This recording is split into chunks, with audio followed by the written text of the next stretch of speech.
program studi PGSD Fakultas FKIV Universitas Muhammadiyah Mataram. Baiklah, di sini saya akan memaparkan materi mengenai pelaksanaan koordinasi sekolah sebagai lembaga pendidikan. Adapun sebelum saya mulai, di sini ada yang belum tahu apa itu koordinasi sekolah? Baiklah, mari kita bahas bersama-sama. Langsung saja ke pengertian yang pertama mengenai koordinasi atau dalam bahasa Inggris coordination. Coordination berasal dari bahasa Latin yaitu come yang berarti berbeda-beda, and coordinates yang berarti penyusunan atau penempatan sesuatu pada keseharusannya. Dalam Kamus Besar Bahasa Indonesia, koordinasi diartikan sebagai perihal mengatur suatu organisasi atau kegiatan sehingga peraturan dan tindakan yang akan dilaksanakan tidak saling bertentangan atau simpang siur.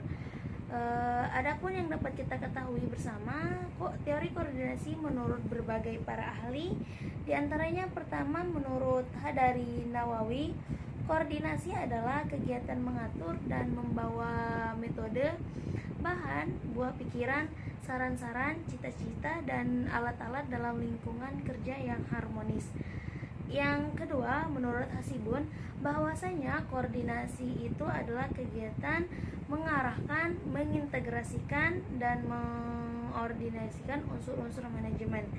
Yang ketiga, menurut EVL Beach, koordinasi bahwasanya mengimbangi, menggerakkan tim dengan memberikan lokasi pekerjaan yang cocok pada masing-masing dan menjaga agar kegiatan itu dilaksanakan dengan keselarasan yang semestinya. Berdasarkan pengertian tersebut, jelaslah bahwasanya koordinasi merupakan tindakan seorang pemimpin untuk mengusahakan terjadinya keselarasan antara tugas dan pekerjaan yang dilakukan oleh seorang atau bagian yang satu dengan bagian yang lainnya. Adapun di sini kita akan membahas yang kedua sifat dan asas koordinasi. Menurut Hasibun berpendapat bahwa sifat koordinasi yang pertama yaitu ada dinamis bukan statis. Yang kedua, menekankan pandangan menyeluruh seorang koordinasi dalam rangka mencapai sasaran. Yang selanjutnya, yang ketiga atau yang terakhir, meninjau suatu pekerjaan secara keseluruh. Adapun asas koordinasi adalah berarti koordinasi dilakukan menurut jenjang kekuasaan dan tanggung jawab yang disesuaikan dengan jenjang yang berbeda dengan satu sama lainnya. Adapun yang ketiga, saya akan membahas tentang tujuan dan tipe koordinasi. Menurut Handoko, manfaat koordinasi yaitu pertama, menghindari perasaan terlepas satu sama lain. Yang kedua, menghindari pendapat atau perasaan bahwa satuan organisasi atau pejabat merupakan yang paling penting. Yang ketiga, menimbulkan kesadaran di antara para pegawai. Selanjutnya saya akan membahas faktor-faktor yang memengaruhi koordinasi sekolah. Di antaranya sebagai berikut. Yang pertama di sini kita bisa ketahui yaitu kesatuan tindakan, yang kedua komunikasi sekolah, yang ketiga pembagian kerja dalam sekolah, yang selanjutnya disiplin, dan yang terakhir yang kelima hubungan koordinasi sekolah terhadap prestasi sekolah. Selanjutnya yang keempat, di sini saya akan membahas mengenai masalah-masalah pencapaian koordinasi sekolah.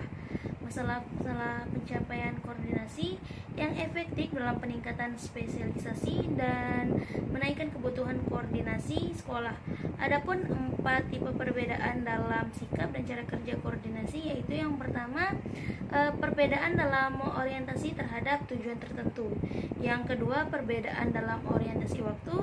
Yang ketiga, perbedaan dalam orientasi antar pribadi. Yang terakhir, perbedaan dalam formalitas struktur. Selanjutnya saya akan membahas materi pendekatan pencapaian koordinasi sekolah. Beberapa pendekatan untuk pencapaian koordinasi sekolah yang efektif yaitu pertama, pendekatan potensi koordinasi, yang kedua pendekatan struktur, Yang selanjutnya saya akan membahas mengenai mekanisme dan proses koordinasi sekolah. Adapun ringkasan yang dapat diuraikan, yang pertama hierarki manajerial, yang kedua aturan dan prosedur, dan yang ketiga rencana dan penempatan tujuan. Adapun yang terakhir materi mengenai proses koordinasi sekolah. Yang pertama ada koordinator atau supervisi sekolah, yang kedua pembuatan strategi dan kebijakan, yang ketiga penyederhanaan organisasi sekolah, dan yang terakhir perencanaan dan penentuan tujuan.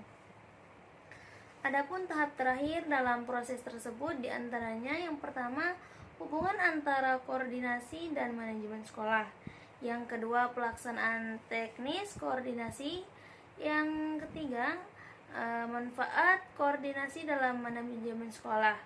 Adapun ada 3 manfaat diantaranya, yang pertama menyatukan kesamaan pandangan, yang kedua meningkatkan efisiensi dan efektif pencapaian tujuan lembaga pendidikan, dan yang terakhir mencegah perselisihan antara lembaga pendidikan.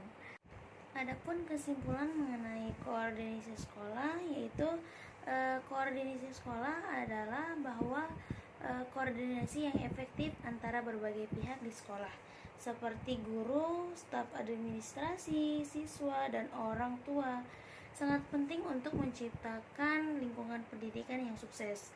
Koordinasi yang baik dapat membantu mempromosikan komunikasi yang efisien, pengambilan keputusan yang baik, dan pengelolaan sumber daya yang tepat.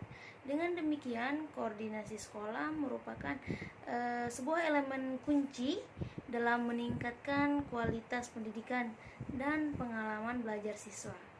Baik, itu saja pemaparan materi dari saya. Sekian, terima kasih.